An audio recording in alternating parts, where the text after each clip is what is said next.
Oke, di video kali ini saya ingin memberikan preview match untuk 3 pertandingan di hari Sabtu ya. Ada Persija Jakarta dengan Persib Bandung, ini big match. Lalu ada Rans dengan Persik Kediri, lalu ada PSIS Semarang dengan Bali United. Ya, kita mulai dulu dari Persik Kediri dengan Rans. Untuk Persik Kediri di 5 pertandingan terakhir memang terlihat ada inkonsisten. Ya, Rans Nusantara juga sama, ada inkonsisten, sama-sama memperoleh 2 kemenangan, 2 hasil imbang, dan 1 kekalahan. Jadi artinya untuk kedua tim masih ada inkonsistensi. Untuk Rans Nusantara yang saya bisa tarik kesimpulannya, kenapa bisa hasilnya justru inkonsisten, padahal sempat ya masuk di segmen papan atas. Saya sudah mengatakan kalau Rans ini jangan terlalu banyak memanfaatkan skill individu pemain. Saya sudah berapa kali lihat untuk Rans, pada saat itu masih di puncak klasemen, masih berada di segmen papan atas. Tapi saya sudah memberikan kritik, kalau Rans, kalau misalkan ingin menjadi pesaing di segmen papan atas, ya jangan bermain seperti ini. Itu pada saat Rans itu masih win streak kalau nggak salah, belum ada hasil-hasil imbang atau kalah. Dan ternyata terbukti semakin kesini perform Rans ini perlahan mulai inkonsisten. Nah ini yang saya bilang karena Rans ini terlalu bermain mengandalkan skill individu para pemain, bukan ke sistem permainan. Sedangkan untuk Persik Kediri yang membuat inkonsisten, saya sudah beberapa kali bilang karena ya perform pemain-pemainnya sendiri, terutama yang mendapatkan kartu merah di beberapa pertandingan terakhir. Ya, inilah perbedaan dari kedua tim. Kalau berbicara sistem permainan, sebetulnya Persik Kediri terakhir bermain bagus itu pada saat bertemu dengan PSM Makassar. Ya, lawan Bali United juga sama. Sisanya lawan Persis Solo, lawan Barito, lawan PSIS Semarang. Kalau saya bilang di 3 pertandingan terakhir memang sistemnya justru nggak berjalan optimal banget. Ya, boleh dibilang nilainya 80 lah, belum ke 100. Kalau 100 itu seperti pada saat lawan Bali United dan juga PSM Makassar. Itu saya bilang nilainya 100 untuk permainan Persik. Tapi di 3 pertandingan terakhir, saya bilang nilainya masih 80. Masih kurang sempurna lah intinya. Tinggal besok menghadapi Rans sebagai tim tamu. Ya saya berharap Persik Kediri bisa mengulang lagi permainannya saat bertemu dengan PSM dan juga Bali United. Saya berharap permainan Persik Kediri bisa sistemnya kembali lagi optimal. Tinggal di masalah ya pemain depan untuk menciptakan gol. Ya Persik Kediri dalam 4 pertandingan terakhir ini menciptakan golnya dari servis bola mati semua, ya dari penalti, lalu lawan Persis Solo dari free kick juga. Nah ini juga harus bisa dicermati oleh Rospide. Ya siapakah yang layak menjadi target man, lalu pemain sayapnya siapa. Ya mungkin kemarin Flavio ada yang memberikan komentar kalau kondisinya belum terlalu fit ya. Lalu Supriyadi juga sama. Ya ini kalau misalkan Sawyer besok bisa dimainkan, ya saya berharap Sawyer bisa dijadikan di tempat utama. Karena kan berapa kali Sawyer ini selalu dicadangin ya, justru Supriyadi yang menjadi pilihan utama. Padahal secara usia sama-sama masuk sebagai syarat untuk regulasi U21. Nah ini semoga untuk Rospide sudah ada evaluasi, karena Persik Kediri bukan hanya sekedar bermain bagus, tapi juga harus bisa menciptakan gol. Ya kan sayang ya kalau Persik Kediri sudah bermain bagus, tapi untuk menciptakan gol masih kesulitan. Nah ini kan yang disayangkan dari Persik Kediri. Nah saya berharap di pertandingan besok untuk Persik Kediri lawan Rans, yang pertama sistemnya berjalan optimal lagi. Yang kedua, saya berharap Persik Kediri bisa menciptakan gol melalui kreativitas serangan.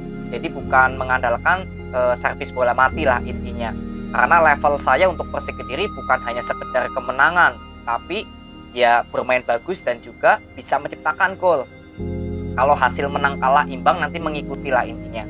Tapi ya pesan saya untuk Persik Kediri di pertandingan besok lawan Rans bisa bermain bagus, optimal, lalu bisa menciptakan peluang yang banyak dari kreativitas serangan dan tentunya bisa menciptakan gol. Itu buah dari hasil kreativitas serangan. Ya, apalagi kalau bisa mendapatkan 3 poin di kandangnya Rans, itu sudah cukup sempurna. Ya ini yang saya harapkan untuk Persik Kediri besok menghadapi Rans. Ya, tinggal kita besok lihat Rans apakah sudah ada evaluasi belum dari sistem permainannya. Kalau hanya mengandalkan individu pemain ya lawan Persik Kediri yang sistemnya sudah berjalan sebetulnya ya ini akan sedikit kesulitan kalau Rans terus-terusan mengandalkan permainan individu. Ya, ini juga kembali lagi ke performnya Persik Kediri bagaimana besok. Ya, nanti kita ketemu di video review untuk Rans dengan Persik Kediri ya. Selamat menonton untuk kedua supporter dan selamat bertanding untuk kedua tim. Lalu next ya, ini ada El Clasico nih ya, Persija Jakarta lawan Persib Bandung. Jadi kedua tim ya, untuk Persija Jakarta ini memang di pertandingan 5 pertandingan terakhir hanya menang sekali ya, sisanya 2 kali imbang, 2 kali kalah. Bahkan di 3 pertandingan terakhir ini Persija hanya berhasil menciptakan 2 gol ya pada saat lawan Arema. Sisanya lawan Madura dan lawan Dewa ini nggak menciptakan gol sama sekali. Sedangkan untuk Persib Bandung di 5 pertandingan terakhir ini memperoleh 2 kemenangan, 2 hasil imbang dan 1 kekalahan saja. Lalu dalam efektivitas gol juga Persib Bandung selalu menciptakan gol ya dalam 3 pertandingan terakhir, bahkan 4.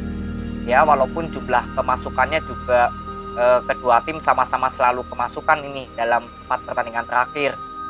Jadi sebetulnya untuk Persija Jakarta ya, kalau berbicara dari hasil inkonsisten, ini gak terlalu ini ya, kalau saya bilang gak terlalu penting di masalah skema permainan, tapi yang penting itu di perform pemainnya sendiri.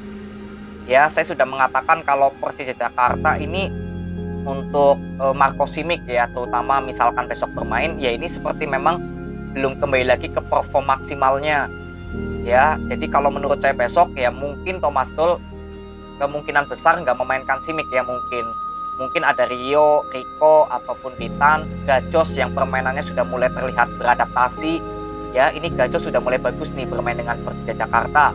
Jadi kalau berbicara dari skema permainan Persija ya tetap bisa konsisten mengandalkan bola possession. Tinggal di masalah pemainnya ini dalam hal menciptakan peluang itu yang masih sangat minim untuk Persija Jakarta. Padahal kan kunci kemenangan Persija harus bisa menciptakan gol. Nah, disinilah menurut saya yang membuat perform Persija Jakarta ada inkonsisten.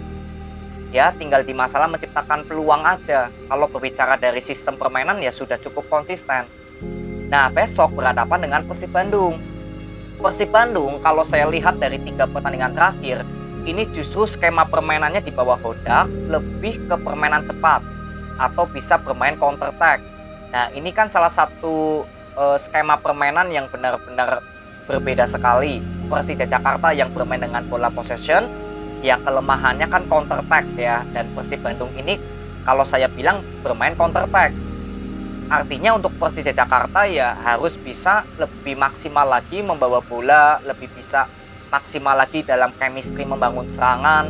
Karena sekalinya misalkan nanti Persija Jakarta menyerang tapi justru nggak maksimal, ini bisa dimanfaatkan oleh Persib Bandung untuk serangan balik. Ini sudah terlihat lawan PSIS Semarang, kemarin lawan Rans ya, itu 2 golnya kan melalui serangan balik. Nah, ini harus diwaspadai. Sedangkan Persib Bandung juga harus ya ekstra konsentrasi karena kan kreativitas Persija Jakarta ini juga cukup bagus. Bola possessionnya bagus, kreativitasnya juga bagus. Jadi Persib Bandung juga saat bertahan membutuhkan konsentrasi yang tinggi. Selama Persib Bandung bisa melakukan pressing atau bertahan di zona area sendiri dengan maksimal, ya saya kira akan tidak terlalu kesulitan untuk membendung serangan-serangan dari Persija. Asalkan Persib Bandung bisa bertahan di zona area sendiri ya. Kalau Persib Bandung besok misalkan justru bermain dengan pressing, ya ini Persija Jakarta berapa kali cukup enak untuk bertemu dengan tim-tim yang melakukan pressing. Karena passing-passing Persija Jakarta juga sebetulnya bisa cepat. Ya, jadi ini sangat terlihat berbeda sekali dari sistem permainan yang menjadi penentu ya untuk bisa mengambil alih permainan ya dari sisi pertahanan. Besok kita akan lihat di pertandingan lawan Persija Persib bagaimana sistem pertahanan dari kedua tim. Apakah Persija Jakarta bermain pressing keluar dan Persib Bandung apakah justru bertahan di zona area sendiri. Nah, inilah menjadi salah satu kunci di mana Persija Jakarta dengan Persib Bandung yang saya kira akan bisa menciptakan penyerangan yang menjadi peluang dari sistem pertahanan mereka masing-masing. Jadi kuncinya menurut saya di pertahanan kedua tim akan seperti apa. Ya, nanti kita ketemu di video review untuk Persija Jakarta dengan Persib Bandung. Jadi selamat bertanding untuk kedua tim dan selamat menonton untuk kedua supporter. Lalu next ya, ada PSIS Semarang dengan Bali United. Ini untuk PSIS Semarang dalam 3 pertandingan terakhir ada inkonsisten ya. Lalu untuk Bali United juga sama. dalam 3 pertandingan terakhir ya ini di luar dari kekalahan di AFC ACL ya, ini Bali United menang 2 kali, kalahnya sekali. Tapi kalahnya lawan Persis Solo ini kemasukannya cukup banyak 3. Jadi untuk PSIS Semarang besok bermain di kandang sendiri, ya tentu saja terakhir lawan Persik Kediri saya melihat ya permainan PSIS Semarang sebetulnya sudah cukup bagus, selama 90 menit juga cukup bagus. Tinggal di masalah nanti pemain-pemain yang bisa dimainkan dari awal siapa. Ya, apakah Gali Freitas sudah bisa dimainkan atau belum? Ya, ini kan karena kalau dilihat pertandingan lawan Persik Kediri kemarin, sebetulnya PSIS Semarang di menit-menit babak kedua menit 70 itu terlihat seperti Marukawa sudah kelelahan. Tapi kalau dilihat di bench pemain cadangan PSIS Semarang ini kan nggak banyak pilihan. Ya, kemarin kan Wawan dengan Marukawa yang dijadikan starting line up. Jadi di bangku cadangan hanya ada nama Rian Ardiansyah. Ya, jadi memang terlihat untuk PSIS Semarang saya kira di babak kedua inilah yang menjadi sorotan utama saya. Kalau berbicara dari skema permainan sebetulnya sudah cukup bagus. Sistem permainan sudah cukup bagus. Tinggal ya ini di masalah pemain terutama di babak kedua. Ini berapa kali saya lihat ya dari sisi penyerangannya PSIS Semarang ya, itu banyak yang sudah kelelahan biasanya di menit ke-75. Kemarin Marukawa terlihat sekali itu.